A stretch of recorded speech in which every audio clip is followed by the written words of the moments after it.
ನಮ್ಮ ನಿಲಯದಿಂದ ಇನ್ನು ಮುಂದೆ ಬನ್ನಿ ಇಂಗ್ಲಿಷ್ ಕಲಿಯೋಣ ಕಾರ್ಯಕ್ರಮ ಪ್ರಸಾರವಾಗಲಿದೆ. ಈ ಕಾರ್ಯಕ್ರಮದಲ್ಲಿ ಫ್ಯೂಚರ್ ಕಂಟಿನ್ಯೂಸ್ ಮತ್ತು ಫ್ಯೂಚರ್ ಪರ್ಫೆಕ್ಟ್ ಟೆನ್ಸ್ನ ಬಳಕೆ ಕುರಿತು ಹುಣಸೂರು ಬಾಲಕಿಯರ ಪದವಿ ಪೂರ್ವ ಕಾಲೇಜು ಕರ್ನಾಟಕ ರಾಜ್ಯ ಉತ್ತಮ ಉಪನ್ಯಾಸಕ ಪ್ರಶಸ್ತಿ ವಿಜೇತರು ಆಂಗ್ಲ ಭಾಷಾ ಉಪನ್ಯಾಸಕರಾದ ಶ್ರೀಯುತ ಸದಾನಂದ ಆರ್ ರವರು ನಡೆಸಿಕೊಡುವ ಕಾರ್ಯಕ್ರಮ ಪ್ರಸಾರವಾಗಲಿದೆ. ಟನ್ ಟನ್ ಟನ್ ಟನ್ ಟನ್ ಟನ್ ಕೇಳಿ ಕಂಠೆ ಧ್ವನಿ ಶಾಲೆಯು ಕರೆಯುತ್ತಿದೆ ಬನ್ನಿ.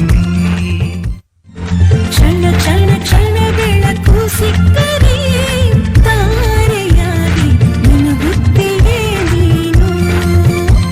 ಶಾಲೆಯು ಮನೆಯಿಂದ ದೂರವಿಲ್ಲ, ಕಡಿಮೆ ಆಯ್ತು ಅಂತರ, ತಲುಪುವೆ ಶಾಲೆಯ ಗೇಟಿನ ತನಕ. ತುಸುವೆ ನಡಿಗೆ ಸಾಕು, ಪ್ರೀತಿ ಹಾಗೂ ಅಕ್ಕರೆಯಿಂದ ಕಲಿಸುವ ನಿಮಗೆ ಶಿಕ್ಷಕರೇ ದಾರಿ ದೀಪ. ಟನ್ ಟನ್ ಟನ್ ಕೇಳಿ ಗಂಟೆ ಧ್ವನಿ ಶಾಲೆಯು ಕರೆಯುತ್ತಿದೆ ಬನ್ನಿ. ಬನ್ನಿ ಕರೆಯುತ್ತಿದೆ ಶಾಲೆ, ಬನ್ನಿ ಕರೆಯುತ್ತಿದೆ ಶಾಲೆ. ಟನ್ ಟನ್ ಟನ್. ಶಿಕ್ಷಣ ನನ್ನ ಹಕ್ಕು. ಮಾರ್ನಿಂಗ್ ಆಲ್ ಪ್ರೀತಿಯ ಮಕ್ಕಳು, ಜನಧ್ವನಿ ಸಮುದಾಯ ರೇಡಿಯೋ ಕೇಂದ್ರ ನಡೆಸಿಕೊಡುವ ಇಂಗ್ಲಿಷ್ ಕಲಿಕಾ ಕಾರ್ಯಕ್ರಮಕ್ಕೆ ನಿಮಗೆಲ್ಲರಿಗೂ ಸ್ವಾಗತ. Welcome to you all dear students. ಕಳೆದ ತರಗತಿಯಲ್ಲಿ ನಾನು ನಿಮಗೆ ಸಿಂಪಲ್ ಫ್ಯೂಚರ್ ಟೆನ್ಸ್ ಅನ್ನ ಜಯಿಸ್ತಾ ಇದ್ದೆ. ಈ ಸಿಂಪಲ್ ಫ್ಯೂಚರ್ ಟೆನ್ಸ್ ಅನ್ನ ನಿಮಗೆ ಪರಿಚಯ ಮಾಡಿಸ್ತಾ ಅದರ ಸ್ಟ್ರಕ್ಚರ್ ಮತ್ತು ಅದರ ಫಂಕ್ಷನ್ ಬಗ್ಗೆ ನಾನು ನಿಮಗೆ ಮಾಹಿತಿಯನ್ನ ಕೊಟ್ಟಿದ್ದೆ. ನೀವು ಕಳೆದ ತರಗತಿಯನ್ನ ವಿವರವಾಗಿ ಕೇಳಿದ್ರಿ, ಮತ್ತೆ ಅದರ ಕುರಿತು ವಿವರವಾದ ನೋಟ್ಸ್ ಅನ್ನು ಕೂಡ ನೀವು ಮಾಡ್ಕೊಂಡಿದ್ದೀರಿ ಅಂತ ಹೇಳಿ ನಾನು ಅನ್ಕೊಂಡಿದ್ದೇನೆ. ಯಾವಾಗ್ಲೂ ತರಗತಿಯನ್ನ ಕೇಳಬೇಕಾದ್ರೆ ನಿಮ್ ಕೈಲಲ್ಲಿ ಒಂದು ನೋಟ್ ಪುಸ್ತಕ ಮತ್ತೆ ಒಂದು ಪೆನ್ ಇರ್ಲಿ. ಇಲ್ಲಿ ಹೇಳುವಂತ ಅಂಶಗಳನ್ನ ನೀವು ಅದರಲ್ಲಿ ಬರೆದಿಟ್ಕೊಂಡ್ರೆ ನಿಮ್ಗೆ ನೆನಪಿಟ್ಕೊಳ್ಳಿಕ್ಕೆ ತುಂಬಾ ಅನುಕೂಲ ಆಗತ್ತೆ. ಇದನ್ನ ಮಾತ್ರ ಮರಿಬಾರದು. ಹಾಗೆ ಮಂಗಳವಾರ ಬೆಳಗ್ಗೆ ಬರುವ ಈ ತರಗತಿ ಮತ್ತೆ ಬುಧವಾರ ಮಧ್ಯಾಹ್ನ 1:30, ನಂತರ ಗುರುವಾರ ಸಂಜೆ 6:50 ಮರುಪ್ರಸಾರ ಆಗುತ್ತೆ. ಈ ಎರಡು ಪ್ರಸಾರಗಳನ್ನ ನೀವು ಕೇಳಲಿಕ್ಕೆ ಅವಕಾಶ ಮಾಡ್ಕೊಂಡ್ರೆ ತುಂಬಾ ಅನುಕೂಲ ಆಗತ್ತೆ. ಯಾಕಂದ್ರೆ ಇಂಗ್ಲಿಷ್ ನಲ್ಲಿ ನೀವು ಗಮನಿಸಬೇಕಾಗಿರುವಂತದ್ದು ಒಂದೆರಡು ಅಂಶಗಳಿದಾವೆ. ಇಂಗ್ಲಿಷ್ ನಮಗೆ ಅಪರಿಚಿತವಾದಂತ ಭಾಷೆ ಒಂದು ಹಂತಕ್ಕೆ, ಮತ್ತೆ ಅದು ನಮ್ಮ ದಿನನಿತ್ಯದ ಬಳಕೆಯ ಭಾಷೆಗಿಂತ ಸ್ವಲ್ಪ ಡಿಫರೆಂಟ್ ಆಗಿರೋದ್ರಿಂದ ಗಮನ ಇಟ್ಟು ಅದನ್ನ ನಾವು ಕಲಿಯುವಂತ ಅಗತ್ಯ ಇರುತ್ತೆ. ಆ ಕಾರಣಕ್ಕೆ ಈ ತರಗತಿಯನ್ನ ಒಂದೆರಡು ಬಾರಿ ಮತ್ತೆ ನೀವು ಕೇಳಲಿಕ್ಕೆ ಅವಕಾಶ ಮಾಡಿಕೊಂಡ್ರೆ ಅದು ತುಂಬಾ ಅನುಕೂಲ ಆಗತ್ತೆ. ಸರಿ, ಕಳೆದ ತರಗತಿಯಲ್ಲಿ ನಾನು ನಿಮಗೆ ಸಿಂಪಲ್ ಫ್ಯೂಚರ್ ಟೆನ್ಸ್ ಅನ್ನ ಹೇಳ್ತಾ ಅದರ structure, subject plus will shell, will ಅಥವಾ ಶೆಲ್ ಪ್ಲಸ್ ಪ್ರೆಸೆಂಟ್ ವರ್ಬ್ ಅಂತ ಹೇಳಿದ್ದೆ. ಈ ಸ್ಟ್ರಕ್ಚರ್ ಅನ್ನ ನಾವು ಯಾಕೆ ನೆನ್ಪಿಟ್ಕೊಳ್ಬೇಕು ಅಂತ ಹೇಳಿದ್ರೆ, ನಾವು ವಾಕ್ಯದ ರಚನೆಯನ್ನ ಹೇಗೆ ಮಾಡ್ತೇವೆ ಅನ್ನೋದು ಇಂಗ್ಲಿಷ್ ನಲ್ಲಿ ಬಹಳ ಮುಖ್ಯ ಆಗತ್ತೆ. ಯಾಕಂದ್ರೆ ಇಲ್ಲಿ ಪದಗಳ ಜೋಡಣೆ ಬಹಳ ಮುಖ್ಯವಾದಂತ ಪಾತ್ರವನ್ನ ನಿರ್ವಹಿಸುತ್ತೆ. ಈ ವರ್ಡ್ ಆರ್ಡರ್ ಅಂತ ಹೇಳ್ತೀವಿ, ಒಂದು ವಾಕ್ಯದಲ್ಲಿ ಪದಗಳನ್ನ ಹೇಗೆ ವ್ಯವಸ್ಥಿತವಾಗಿ ಜೋಡಿಸ್ತೇವೆ ಅನ್ನೋದು ಬಹಳ ಮುಖ್ಯವಾದಂತ ಕ್ರಿಯೆ ಆಗಿರುತ್ತೆ ಇಂಗ್ಲಿಷ್ ಭಾಷೆಯಲ್ಲಿ. ಹಾಗಾಗಿ ನಮ್ಗೆ ಟೆನ್ಸಸ್ ಅನ್ನ ಅರ್ಥ ಮಾಡ್ಕೊಳ್ಳೋ ದೃಷ್ಟಿಯಿಂದ ಅದರ ಸ್ಟ್ರಕ್ಚರ್, ಅಲ್ಲಿ ಬರುವಂತ ಪದಗಳ ಜೋಡಣೆ ಹೇಗಿರುತ್ತೆ ಅನ್ನೋದು ನಮಗೆ ಗೊತ್ತಿರಬೇಕು. ಸೊ ಸಬ್ಜೆಕ್ಟ್ ಇರುತ್ತೆ, ಹೆಲ್ಪಿಂಗ್ ವರ್ಬ್ ನ ಜಾಗದಲ್ಲಿ ವಿಲ್ ಅಥವಾ ಶೆಲ್ ಇರುತ್ತೆ, ಮತ್ತೆ ಮೇನ್ ವರ್ಬ್ ನ ಜಾಗದಲ್ಲಿ ಪ್ರೆಸೆಂಟ್ ವರ್ಬ್ ಇರುತ್ತೆ. ಇದನ್ನ ಯಾಕೆ ನಾವು ಬಳಸ್ತೇವೆ, ಇದರ ಫಂಕ್ಷನ್, ಇದರ ಬಳಕೆ ಏನು ಅಂತ ಹೇಳಿದ್ರೆ, ನಾವು ಮಾತನಾಡ್ತಾ ಇರೋ ಸಂದರ್ಭದಲ್ಲಿ ಯಾವುದೇ ಪೂರ್ವ ಆಲೋಚನೆ ಇಲ್ಲದೆ, ಮೊದಲೇ ಯೋಚನೆ ಮಾಡದೆ, ಯಾವುದೇ ನಿರ್ಧಾರವನ್ನ ಮಾಡದೆ ಭವಿಷ್ಯದಲ್ಲಿ ಒಂದು ಕೆಲಸವನ್ನ ಮಾಡಬೇಕು ಅನ್ನುವ ತೀರ್ಮಾನಕ್ಕೆ, ಅನ್ನುವ ಪ್ರತಿಕ್ರಿಯೆಯನ್ನ ಕೊಡುವ ಸಂದರ್ಭ ಬಂದಾಗ ನಾವು ಸಿಂಪಲ್ ಫ್ಯೂಚರ್ ಟೆನ್ಸ್ ಅನ್ನ ಬಳಸ್ಕೊಳ್ತೇವೆ. ಒಂದು ವೇಳೆ ಮೊದಲೇ ಯೋಚನೆ ಮಾಡಿದ್ರೆ, ಪೂರ್ವ ನಿರ್ಧಾರ ಮಾಡಿದ್ರೆ, ಪ್ರೀ ಪ್ಲಾನ್ ಮಾಡಿದ್ರೆ, ಅಂತ ಸಂದರ್ಭದಲ್ಲಿ ನಾವು ಪ್ರೆಸೆಂಟ್ ಕಂಟಿನ್ಯೂಯಸ್ ಟೆನ್ಸ್ ಅನ್ನ ಭವಿಷ್ಯದ ಸೂಚನೆಯನ್ನ ಕೊಡ್ಲಿಕ್ಕೋಸ್ಕರ ಬಳಸ್ಕೊಳ್ತೇವೆ ಅಂತ ಹೇಳಿ. ಈಗ ಉದಾಹರಣೆಗೆ ನಿಮಗೆ ಆಗಸ್ಟ್ ತಿಂಗಳ ಕೊನೆ ವಾರದಲ್ಲಿ ಒಂದು ಟೆಸ್ಟ್ ನ ಕೊಡ್ತೇನೆ ಅಂತ ನಿಮ್ಮ ಇಂಗ್ಲಿಷ್ ಟೀಚರ್ ಹೇಳಿದ್ರೆ, ಅದನ್ನ ಮೊದಲೇ ಅವರು ಪ್ಲಾನ್ ಮಾಡಿ ನಿಮ್ಗೆ ಈಗಾಗ್ಲೇ ಹೇಳಿರ್ತಾರೆ. ಸೊ ಹಾಗಾಗಿ ಅವ್ರು ಏನ್ ಮಾಡ್ತಾರೆ ಅಂತ ಹೇಳಿದ್ರೆ, I am giving you a test on Saturday ಅಂತ ಹೇಳ್ತಾರೆ. ಸೊ ಅಥವಾ on the last week of August ಅಂತ ಹೇಳ್ತಾರೆ.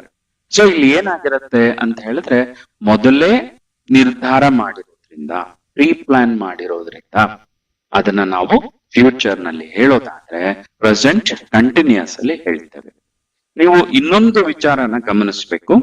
ಈ ಫ್ಯೂಚರ್ ಟೆನ್ಸ್ ಅನ್ನೋದಿದೆಯಲ್ಲ, ಇದರ ಒಂದು ವಿಶೇಷತೆ ಏನಪ್ಪಾ ಅಂದ್ರೆ, ಭವಿಷ್ಯದಲ್ಲಿ ಕ್ರಿಯೆ ನಡೆಯಬೇಕು, ನಡೆಸಬೇಕು ಅಂತ ಹೇಳಿ ಮಾತನಾಡುವ ವ್ಯಕ್ತಿ ಅಥವಾ ಮಾತನಾಡುತ್ತಿರುವ ವ್ಯಕ್ತಿ ನಿಮಗೆ ಹೇಳ್ತಾರೆ.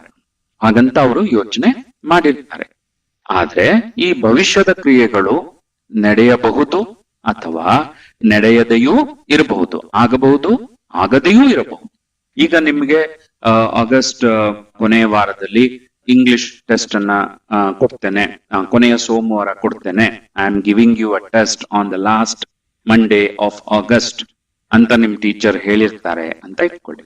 ಅವತ್ತು ನಿಮ್ಮ ಭಾಗದಲ್ಲಿ ತುಂಬಾ ಮಳೆ ಬಂದು ಶಾಲೆಗೆ ರಜಾ ಬಹುದು, ಅಥವಾ ಇಡೀ ರಾಜ್ಯಕ್ಕೆ ಅವತ್ತು ರಜೆಯನ್ನ ಕೊಡಬಹುದು, ಅಥವಾ ಟೀಚರೇ ರಜೆ ಹಾಕಬಹುದು, ಅಥವಾ ನಿಮ್ಮ HM ಅವರು ಅವತ್ತು ಬೇರೆ ಕಾರ್ಯಕ್ರಮ ಇದೆ, ಇವತ್ತು ಟೆಸ್ಟ್ ಏನು ಮಾಡಬೇಡಿ ಅಂತಾನು ಹೇಳ್ಬಹುದು.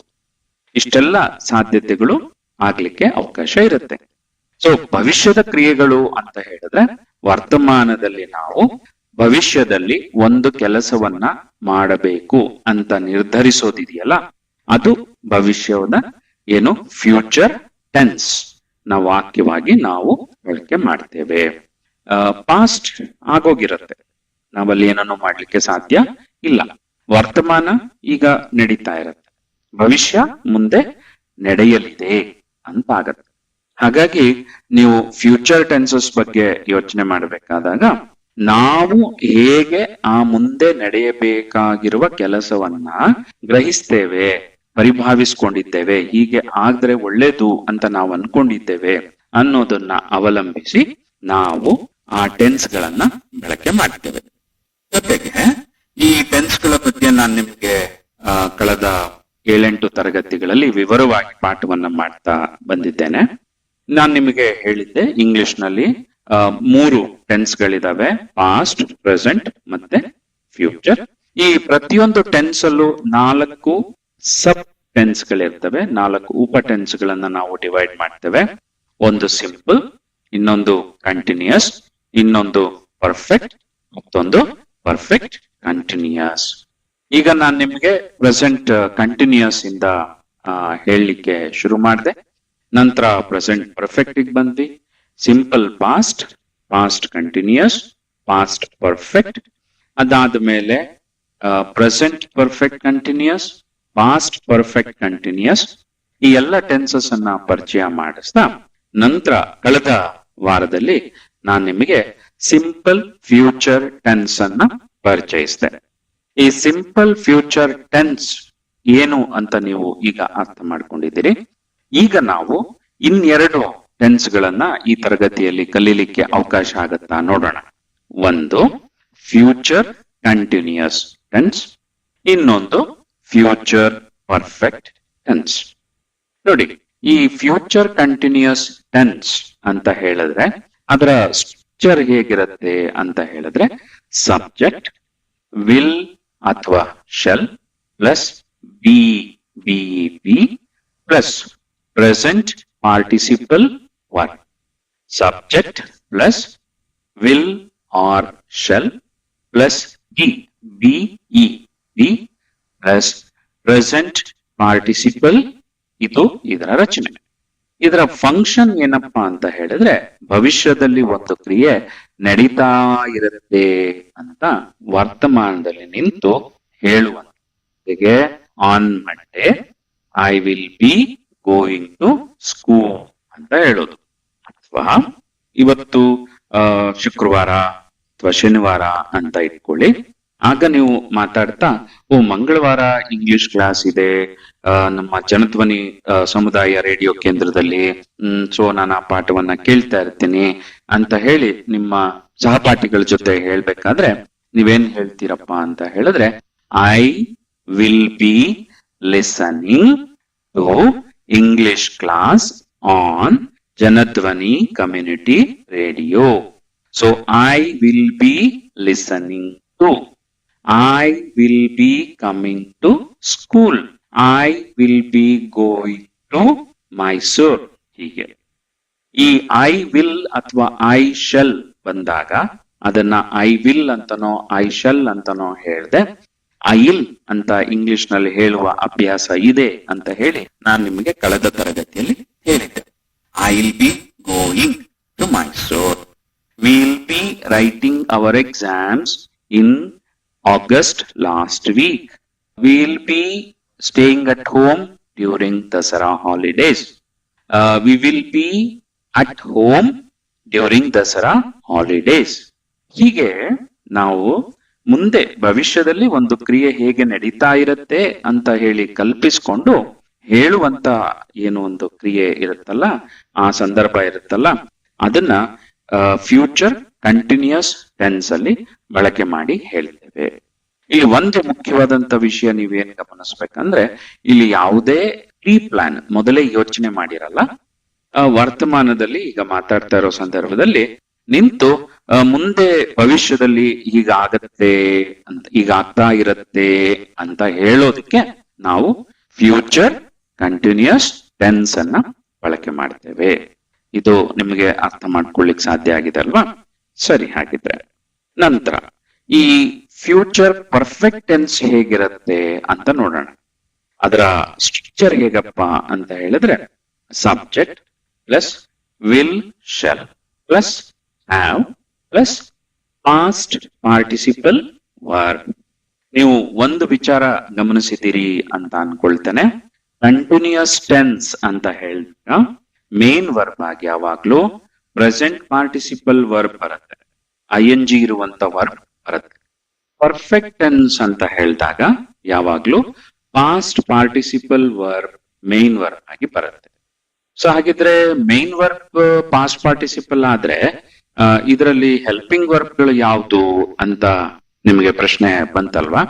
ಹಾ, ಕರೆಕ್ಟ್. ಯಾವಾಗ್ಲೂ ನಿಮ್ಗೆ ಈ ತರದ ಪ್ರಶ್ನೆ ಬೇಕು. You should always have a question. Once you have a question, it means you are understanding things properly. You are learning things properly. ನೀವು ಚೆನ್ನಾಗಿ ಕಲಿತಾ ಇದ್ದೀರಿ, ಅರ್ಥ ಮಾಡ್ಕೊಳ್ಳೋ ಪ್ರಯತ್ನ ಮಾಡ್ತಾ ಇದ್ದೀರಿ ಅಂತ ಹೇಳಿ ಅರ್ಥ. ಹಾಗಾಗಿ you should always have questions. ನಿಮ್ಮ ಬಳಿ ಪ್ರಶ್ನೆಗಳು ಇರಬೇಕು. ಆ ಪ್ರಶ್ನೆಗಳು ನಿಮಗೆ ಹೊಸ ಕಲಿಕೆಗೆ ದಾರಿ ಆಗ್ಬೇಕು. ಹಾಗೆ ಮಕ್ಕಳೇ, ನಿಮಗೆ ಈ ಇಂಗ್ಲಿಷ್ ಪಾಠ ಕೇಳ್ತಾ ಏನಾದ್ರೂ ಪ್ರಶ್ನೆಗಳು ಬಂದ್ರೆ, if you have any questions, so please write to Janadhwani community radio station. ನಿಮ್ಮ ಪ್ರಶ್ನೆಗಳನ್ನ ಜನಧ್ವನಿ ಸಮುದಾಯ ರೇಡಿಯೋ ಕೇಂದ್ರಕ್ಕೆ ಬರೆದು ತಿಳಿಸಿ. ಅವರು ನೀವು ಕೇಳಿರೋ ಪ್ರಶ್ನೆಗಳನ್ನ ನನ್ನ ಗಮನಕ್ಕೆ ತರ್ತಾರೆ. ಆಗ ನಾನು ನಿಮಗೆ ಅದಕ್ಕೆ ಒಂದು ಉತ್ತರವನ್ನ ಕೊಡ್ಲಿಕ್ಕೆ ಅವಕಾಶ ಆಗತ್ತೆ. ಯಾಕಂದ್ರೆ ಲರ್ನಿಂಗ್ ಅನ್ನೋದು ಕಂಟಿನ್ಯೂಸ್ ಪ್ರಾಸೆಸ್. ಈ ಕಂಟಿನ್ಯೂಸ್ ಪ್ರಾಸೆಸ್ ನಲ್ಲಿ question place N very important role. ಆ ಪ್ರಶ್ನೆಗೆ ಯಾವಾಗ್ಲೂ ಬಹಳ ಮುಖ್ಯವಾದಂತ ಪಾತ್ರ ಇರುತ್ತೆ. ನೀವು ಒಳ್ಳೆ ಪ್ರಶ್ನೆಗಳನ್ನ ಕೇಳಲಿಕ್ಕೆ ಸಾಧ್ಯ ಆಯ್ತು ಅಂತ ಹೇಳಿದ್ರೆ ನೀವು ಒಳ್ಳೆ ಕಲಿಕೆಯನ್ನ ಮಾಡ್ತಾ ಇದ್ದೀರಿ ಅಂತ ಹೇಳಿ. ಒಂದ್ ವೇಳೆ ನಿಮ್ಗೆ ಪ್ರಶ್ನೆಗಳೇ ಬರಲಿಲ್ಲ ಅಂತ ಆದ್ರೆ ಅವಾಗ ಒಂದೋ ನಿಮಗೆ ವಿಷಯ ಪೂರ್ತಿ ಅರ್ಥ ಆಗಿದೆ, ಯಾವುದೇ ಡೌಟ್ ಇಲ್ಲ ಅಂತ ಯೋಚನೆ ಮಾಡ್ಬೋದು, ಅಥವಾ ಇನ್ನೊಂದು ಹಂತದಲ್ಲಿ ನಿಮ್ಗೇನೋ ಅರ್ಥನೇ ಆಗಿಲ್ಲ ಅಂತಾನು ಯೋಚನೆ ಮಾಡ್ಬೋದು. ಹಾಗಾಗಿ ಮಕ್ಕಳೇ, ಈ ಕಲಿಕೆ ಅನ್ನೋದಿದೆಯಲ್ಲ, ಇದು ಇಂಗ್ಲಿಷ್ ಒಂದೇ ಅಲ್ಲ, ಉಳಿದ ಯಾವ ವಿಷಯ ಆದ್ರೂ ಕೂಡ ನಿಮಗೆ ಯಾವಾಗ್ಲೂ ಯಾಕೆ ಹೀಗೆ, ಏನಿದು, ಮತ್ತೆ ಯಾಕೆ ಹೀಗೆ ಇರುತ್ತೆ, ಹೌ, ವಾಟ್, ವೈ, ಈ ತರದ ಪ್ರಶ್ನೆಗಳು ನಿಮ್ಗೆ ಯಾವಾಗ್ಲೂ ನಿಮ್ಮ ತಲೆನಲ್ಲಿ ಬರಬೇಕು. ಎಲ್ಲಿಯವರೆಗೆ ವಾಟ್, ವೈ, ಹೌ, ಏನಿದು, ಯಾಕಿದು, ಹೇಗಿದು ಅನ್ನುವ ಪ್ರಶ್ನೆಗಳು ನಿಮ್ಮಲ್ಲಿ ಹೋಗ್ತಾ ಇರುತ್ತೋ ಅಲ್ಲಿವರೆಗೆ ನೀವು ಚೆನ್ನಾಗಿ ಲರ್ನಿಂಗ್ ಮಾಡ್ತಾ ಇದ್ದೀರಿ, ಕಲಿತಾ ಇದ್ದೀರಿ ಅಂತ ಹೇಳಿ ನೋಡಿ. ಈ ಮೇನ್ ವರ್ಬ್ ಅಂತ ಹೇಳಿದಾಗ ಇಂಗ್ಲಿಷ್ ನಲ್ಲಿ ನಾವು ಹೆಲ್ಪಿಂಗ್ ವರ್ಬ್ ಅನ್ನೋದನ್ನು ಕೂಡ ಗಮನಿಸ್ತೇವೆ. ನಾನು ನಿಮಗೆ ಆರಂಭದಿಂದನೂ ಒಂದು ವಿಷಯ ಹೇಳ್ತಾ ಬಂದಿದ್ದೇನೆ. ಟೆನ್ಸಸ್ ಅನ್ನ ಕಲಿಸೋ ಸಂದರ್ಭದಲ್ಲಿ ಇಂಗ್ಲಿಷ್ ನಲ್ಲಿ ಕ್ರಿಯೆಯನ್ನ ಸೂಚಿಸುವ ಮುಖ್ಯ ಕ್ರಿಯಾಪದ ಮೇನ್ ವರ್ಬ್ ಏನಿರುತ್ತಲ್ಲ ಅದು ಸ್ವತಃ ನೆಗೆಟಿವ್ ಆಗೋದಿಲ್ಲ. ಗೋಯಿಂಗ್ ಅನ್ನೋದು ಗೋಯಿಂಗ್ ನಾಟ್ ಅಂತಾಗ್ಲಿ, ಕಮಿಂಗ್ ನಾಟ್ ಅಂತಾಗ್ಲಿ, ಗಿವನ್ ನಾಟ್ ಅಂತಾಗ್ಲಿ, ಗೇವ್ ನಾಟ್ ಅಂತಾಗ್ಲಿ, ಗಿವ್ ನಾಟ್ ಅಂತಾಗ್ಲಿ ಇಂಗ್ಲಿಷ್ ನಲ್ಲಿ ಬಳಕೆನಲ್ಲಿ ಇರಲ್ಲ. ಹಾಗೆ ಬಳಸೋದಿಕ್ಕೆ ಅವಕಾಶ ಇಲ್ಲ. ನಿಮ್ಗೊಂದು ಪ್ರಶ್ನೆ ಬರ್ಬೋದು, ಯಾಕೆ ಸರ್ ಹಾಗೆ ಬಳಸೋಂಗಿಲ್ಲ ಅಂತ ನಿಮ್ಗೆ ಪ್ರಶ್ನೆ ಇದ್ರೆ ತುಂಬಾ ಒಳ್ಳೆ ಪ್ರಶ್ನೆ, ನೆನ್ಪಿಟ್ಕೊಳ್ಳಿ. ಅದಕ್ಕೆ ಉತ್ತರ ಏನಪ್ಪಾ ಅಂತ ಹೇಳಿದ್ರೆ, ಇಂಗ್ಲಿಷ್ ಭಾಷೆಯನ್ನ ಮಾತೃಭಾಷೆಯಾಗಿ ಹೊಂದಿರುವ ಜನ, ಇಂಗ್ಲೆಂಡಿನವರು ಏನಿದ್ದಾರಲ್ಲ ಅವರು ಈ ರೀತಿ ಈ ಪದಗಳನ್ನ ಬಳಸುವುದಿಲ್ಲ. ಜೊತೆಗೆ ಅವರು ಇದನ್ನ ಹೀಗೆ ಬಳಸುವ ಅಭ್ಯಾಸ ಇಟ್ಕೊಂಡಿಲ್ದೇ ಇರೋದ್ರಿಂದ ಅವರ ವ್ಯಾಕರಣದ ನಿಯಮಗಳಲ್ಲಿ ಇದಕ್ಕೆ ಅವಕಾಶ ಇಲ್ಲ. ಹಾಗಾಗಿ ನೀವು ಆ ಭಾಷೆಯನ್ನ ಕಲಿತಾ ಇರೋರು ಅವರು ಅನುಸರಿಸುವ ನಿಯಮಗಳನ್ನ, ಅವರು ಅನುಸರಿಸುವ ಪದ್ಧತಿಯನ್ನ ನಾವು ಕೂಡ ಅನುಸರಿಸ್ಬೇಕಾಗತ್ತೆ. ನೋಡಿ, ಈಗ ನಾವು ಬಹುತೇಕ ಜನ ನಾವು ಕನ್ನಡವನ್ನ ನಮ್ಮ ಮಾತೃಭಾಷೆಯಾಗಿ ಹೊಂದಿದ್ದೇವೆ. ಹಾಗಾಗಿ ನಾವು ಹೇಗೆ ಕನ್ನಡವನ್ನ ಬಳಕೆ ಮಾಡ್ತೀವೋ ಅದು ನಮ್ಮ ವ್ಯಾಕರಣದಲ್ಲೂ ಇರುತ್ತೆ. ಹೊಸದಾಗಿ ಕನ್ನಡ ಕಲಿಯಕ್ ಬರೋರು ನಾವು ಕನ್ನಡವನ್ನ ಹೇಗೆ ಬಳಸ್ತಾ ಇದ್ದೀವೋ, ನಾವು ಯಾವ ನಿಯಮಗಳನ್ನ ಅನುಸರಿಸ್ತಾ ಇದ್ದೀವೋ ಅದೇ ನಿಯಮಗಳನ್ನ ಅವರು ಕೂಡ ಅನುಸರಿಸಲೇಬೇಕು ಅಲ್ವಾ? ಇಲ್ಲ ಅಂದ್ರೆ ನಾವೇ ಹೇಳ್ತೀವಿ ನಿಮ್ ಕನ್ನಡ ಸರಿ ಇಲ್ಲ, ನಿಮ್ ಕನ್ನಡದಲ್ಲಿ ತಪ್ಪಿದೆ ಅಂತ ಹೇಳ್ತೀವಿ. ಹಾಗೆ ನಾವು ಇಂಗ್ಲಿಷ್ ಅನ್ನ ಕಲಿತಾ ಇರೋದ್ರಿಂದ ಇಂಗ್ಲಿಶಿನ ಭಾಷಿಗರು, ಮಾತೃಭಾಷೆಯನ್ನಾಗಿ ಇಂಗ್ಲಿಷ್ ಅನ್ನ ಹೊಂದಿರೋರು ಹೇಗೆ ಆ ಭಾಷೆಯನ್ನ ಬಳಕೆ ಮಾಡ್ತಾರೆ ಅನ್ನೋದನ್ನ ಆಧರಿಸಿ ಅದರ ನಿಯಮಗಳು ವ್ಯಾಕರಣ ರೂಪದಲ್ಲಿ ನಿಮಗೆ ಸಿಕ್ಕುತ್ತೆ. ನಾವು ಅದನ್ನ ಏನ್ ಮಾಡ್ಬೇಕಾಗತ್ತೆ, ಅನುಸರಿಸ್ಬೇಕಾಗತ್ತೆ ಅಲ್ವಾ? ನೋಡಿ, ಈ ಗೋ ನಾಟ್, ಕಮ್ ನಾಟ್ ಇವೆಲ್ಲ ಸಾಧ್ಯ ಇಲ್ಲದೆ ಇರೋದ್ರಿಂದ ಇಂಗ್ಲಿಷ್ ನಲ್ಲಿ ಆ ಕೆಲಸವನ್ನು ಸಹಾಯ ಮಾಡ್ಲಿಕ್ಕೆ, ಆ ಕೆಲಸಕ್ಕೆ ಸಹಾಯವನ್ನ ಮಾಡ್ಲಿಕ್ಕೆ ಒಂದಷ್ಟು ವರ್ಬ್ ಗಳನ್ನ ನಾವು ಬಳಸ್ಕೊಳ್ತೇವೆ. Is, am, are, was, were, has, have, had, will, shall. ಈಗ ಈ ಪದಗಳಿದಾವಲ್ಲ ಇವು ಸ್ವತಃ ನೆಗೆಟಿವ್ ಆಗ್ತವೆ. ಇವುಗಳ ಸಹಾಯವನ್ನ ಪಡ್ಕೊಂಡು ನಾವೇನ್ ಮಾಡ್ತೇವೆ ಅಂತ ಹೇಳಿದ್ರೆ ಈ ಮೇನ್ ವರ್ಬ್ ಅನ್ನ ನೆಗೆಟಿವ್ ಆಗಿ ಬದಲಾಯಿಸ್ಲಿಕ್ಕೆ ನಾವು ಅವುಗಳ ಸಹಾಯವನ್ನ ಕೊಳ್ತೇವೆ. ಹಾಗಾಗಿ ಇವನ್ನ ಹೆಲ್ಪಿಂಗ್ ವರ್ಬ್ ಅಂತ ಹೇಳ್ತಾರೆ. ನಾನು ಇದನ್ನ ನಿಮಗೆ ಆದಷ್ಟು ಸರಳವಾಗಿ ವಿವರಿಸುವಂತ ಪ್ರಯತ್ನ ಮಾಡಿದ್ದೇನೆ. ಮತ್ತೇನಾದ್ರೂ ಪ್ರಶ್ನೆಗಳಿದ್ರೆ ಖಂಡಿತ ನಿಮ್ಮ ಪ್ರಶ್ನೆಯನ್ನ ಈ ರೇಡಿಯೋ ಕೇಂದ್ರಕ್ಕೆ ಬರೆದು ತಿಳಿಸಿ. ಆಗ ನಾನು ನಿಮಗೆ ಮತ್ತೆ ಇನ್ನಷ್ಟು ಉತ್ತರವನ್ನ ಅಥವಾ ಹೇಗೆ ಅದನ್ನ ಮಾಡ್ಕೊಳ್ಬೇಕು ಅನ್ನೋ ವಿವರಣೆಯನ್ನು ಕೊಡ್ಲಿಕ್ಕೆ ನನಗೆ ಸಾಧ್ಯ ಆಗತ್ತೆ ಅಲ್ವಾ?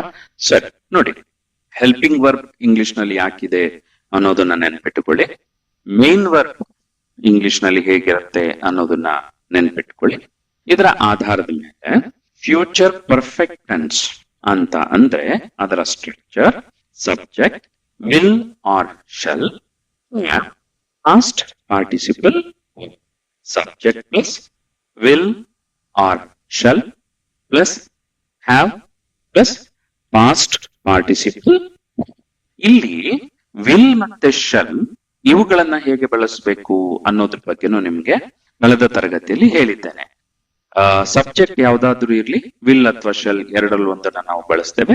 ಮತ್ತೆ ಇತ್ತೀಚಿನ ದಿನಗಳಲ್ಲಿ ಐ ವಿಲ್ ಅಂತನೋ ಐ ಶೆಲ್ ಅಂತನೋ ಹೇಳೋದನ್ನ ಬಿಟ್ಟು ನಾವು ಐ ಇಲ್, ವಿ ಇಲ್, ಯು ಇಲ್, ಹಿ ಇಲ್, ಶಿ ಇಲ್, ದೇ ಇಲ್ ಅನ್ನುವ ಅಭ್ಯಾಸವನ್ನ ಇಟ್ಕೊಂಡಿದ್ದೇವೆ.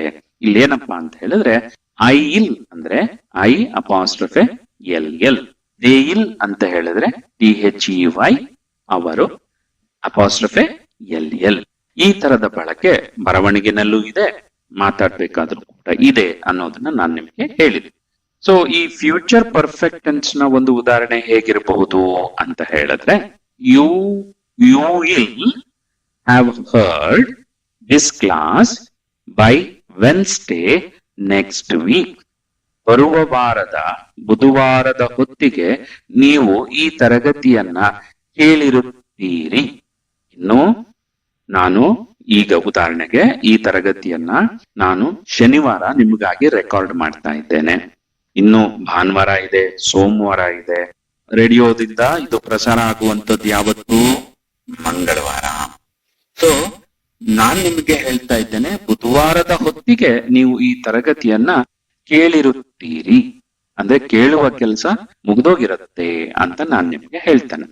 ಸೊ ಈ ಕೇಳುವ ಕೆಲಸ ಮುಗ್ದೋಗಿರುತ್ತೆ, ಆಲಿಸುವ ಕೆಲಸ ಮುಗ್ದೋಗಿರುತ್ತೆ ಅಂತ ನಾನು ಏನ್ ಹೇಳ್ತಾ ಇದ್ದೀನಲ್ಲ, ಇದು ಭವಿಷ್ಯದಲ್ಲಿ ಆ ಕ್ರಿಯೆ ಮುಗಿದಿರುತ್ತೆ ಅಂತ ಹೇಳಿ ವರ್ತಮಾನದಲ್ಲಿ ನಾನು ಅನ್ಕೊಳ್ತಾ ಇದ್ದೇನೆ, ಭಾವಿಸ್ತಾ ಇದ್ದೇನೆ.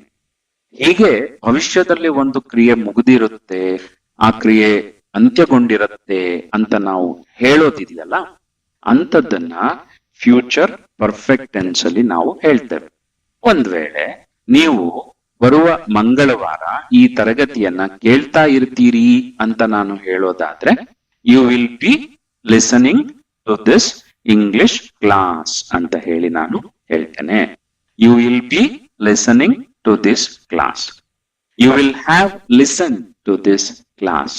ಅದು ಫ್ಯೂಚರ್ ಪರ್ಫೆಕ್ಟ್ ಟೆನ್ಸ್ ಆಗಿರುತ್ತೆ.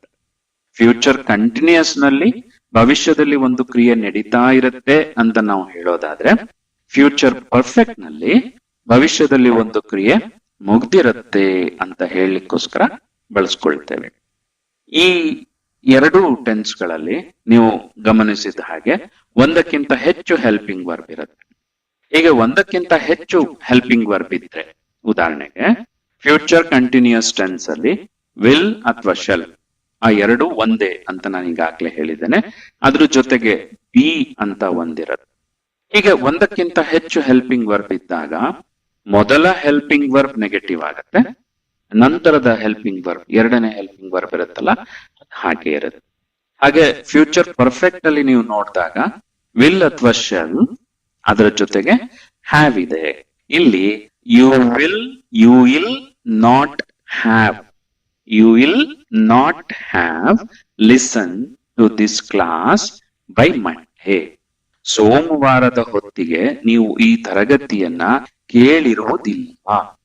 You will not be listening to this class on Monday. ನೀವು ಸೋಮವಾರ ಈ ತರಗತಿಯನ್ನು ಕೇಳುತ್ತಿರುವುದಿಲ್ಲ ಅಂತ ಹೇಳ್ತಾನೆ. ಸೊ ಇಲ್ಲಿ ವಿಲ್ ಅನ್ನೋದ್ರ ಜೊತೆಗೆ ನಾಟ್ ಸೇರ್ಕೊಳ್ಳುತ್ತೆ ಹೊರತು ಬಿ ಅನ್ನೋದ್ರ ಜೊತೆಗೆ ಅಥವಾ ಹ್ಯಾವ್ ಅನ್ನೋದ್ರ ಜೊತೆಗೆ ಸೇರ್ಕೊಳ್ಳೋದಿಲ್ಲ.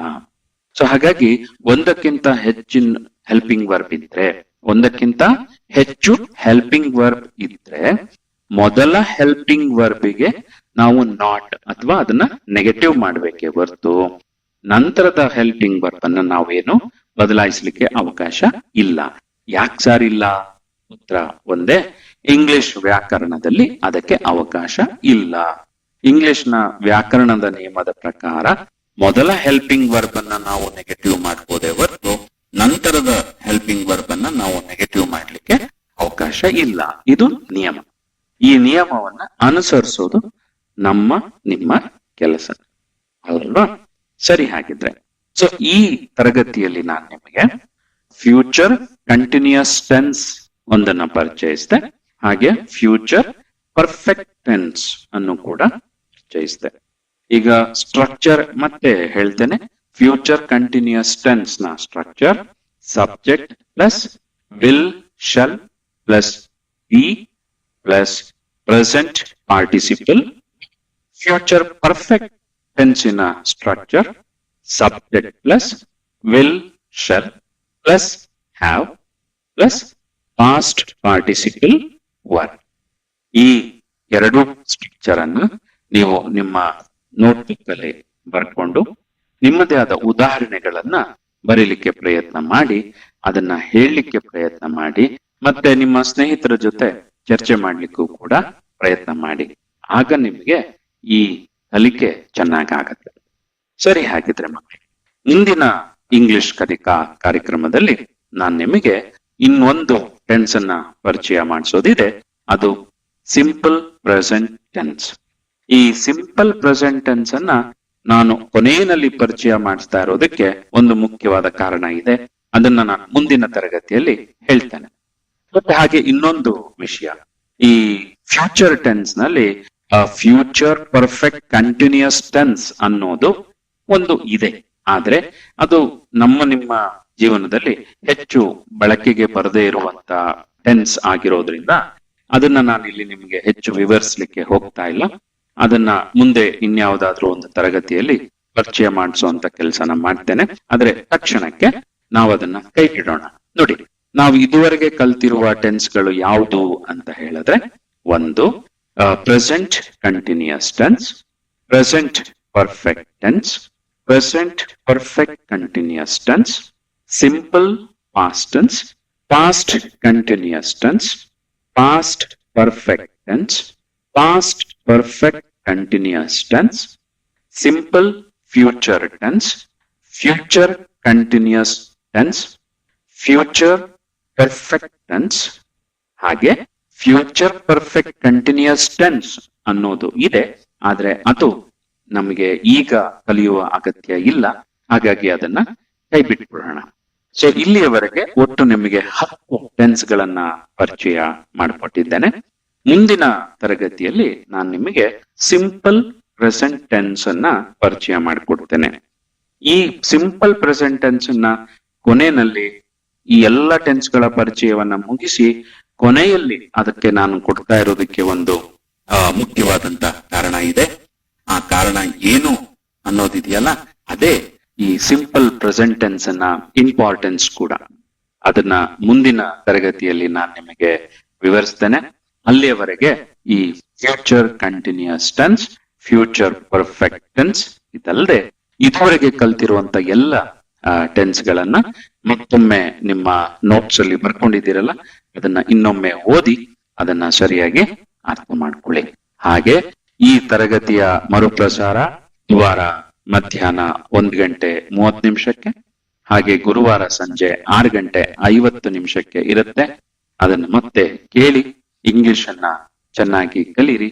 ನೀವು ಇಂಗ್ಲಿಷ್ ಅನ್ನ ಚೆನ್ನಾಗಿ ಕಲಿಬೇಕು ಅನ್ನೋ ಒಂದೇ ಕಾರಣದಿಂದ ಜನಧ್ವನಿ ಸಮುದಾಯ ರೇಡಿಯೋ ಕೇಂದ್ರ ಈ ಕಾರ್ಯಕ್ರಮವನ್ನ ಪ್ರಸಾರ ಮಾಡ್ತಾ ಇದೆ. ನಾನು ಸದಾನಂದ, ನಿಮ್ಮ ಇಂಗ್ಲಿಷ್ ಟೀಚರ್.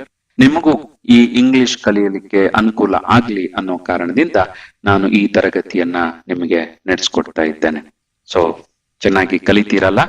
ಹಾಗಿದ್ರೆ ಮತ್ತೆ ಮುಂದಿನ ತರಗತಿಯಲ್ಲಿ ನಮ್ಮ ಭೇಟಿ. ಅಲ್ಲಿಯವರೆಗೆ ಬಾಯ್, ಗುಡ್ ಬಾಯ್. ಟನ್ ಟನ್ ಟನ್ ಟನ್ ಟನ್ ಟನ್ ಕೇಳಿ ಕಂಠೆ ಬನ್ನಿ, ಶಾಲೆಯು ಕರೆಯುತ್ತಿದೆ ಬನ್ನಿ.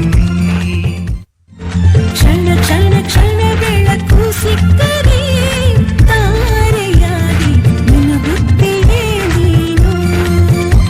ಶಾಲೆಯು ಮನೆಯಿಂದ ದೂರವಿಲ್ಲ, ಕಡಿಮೆ ಆಯ್ತು ಅಂತರ, ತಲುಪುವೆ ಶಾಲೆಯ ಗೇಟಿನ ತನಕ. ತುಸುವೆ ನಡಿಗೆ ಸಾಕು, ಪ್ರೀತಿ ಹಾಗೂ ಅಕ್ಕರೆಯಿಂದ ಕಲಿಸುವ ನಿಮಗೆ ಶಿಕ್ಷಕರೇ ದಾರಿ ದೀಪ. ಟನ್ ಟನ್ ಟನ್ ಕೇಳಿ ಗಂಟೆ ಧ್ವನಿ, ಶಾಲೆಯು ಕರೆಯುತ್ತಿದೆ ಬನ್ನಿ.